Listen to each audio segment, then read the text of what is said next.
आणि त्याचा परिणाम असा झाला की हळूहळू अर्थव्यवस्थेच्या ताणामुळे आपण संधी पण निर्माण करू शकलो नाही आणि लोकांना त्यांच्या जीवनाकरता आवश्यक काय आहे तेही देऊ शकलो नाही।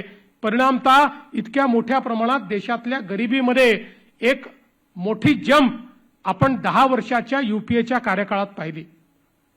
मोदीजींनी सांगितलं की आपल्याला अर्थव्यवस्था अशी करावी लागेल की ज्या अर्थव्यवस्थेमध्ये गुंतवणुकीच्या माध्यमातून संधी तयार होईल, त्या संधीच्या माध्यमातून देशाची अर्थव्यवस्था विस्तारित होऊन देशाच्या तिजोरीमध्ये पैसा येईल आणि आलेल्या पैशाचा उपयोग करताना गरीब कल्याणाचा अजेंडा चालवून देशातली गरिबी दूर करून गरिबालाही आपल्या पायावर उभं करण्याचं काम हे देशातलं सरकार करेल।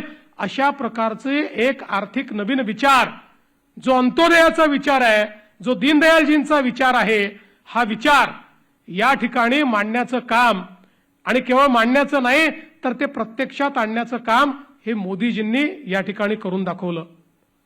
आज आपण पाहतोय की अर्थव्यवस्थेच्या क्षेत्रामध्ये ही जी काही वाढ आहे, आज जगातली 4थी सर्वात मोठी अर्थव्यवस्था आपण झालो, लवकरच 3री मोठी अर्थव्यवस्था होऊ।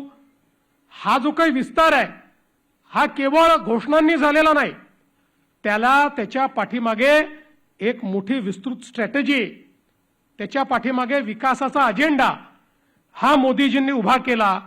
आणि मग इन्फ्रास्ट्रक्चरचं सेक्टर असेल तर इन्फ्रास्ट्रक्चरमध्ये मोदीजींनी भारतमाला असेल किंवा त्या ठिकाणी वेगवेगळ्या प्रकारचे प्रोजेक्ट्स असतील, यातनं सागरमाला आणि भारतमालाच्या माध्यमातून देशामध्ये रोडचं एक मोठं नेटवर्क उभं केलं आणि इतक्या मोठ्या प्रमाणात देशामध्ये दळणवळणाची साधनं उभी केली।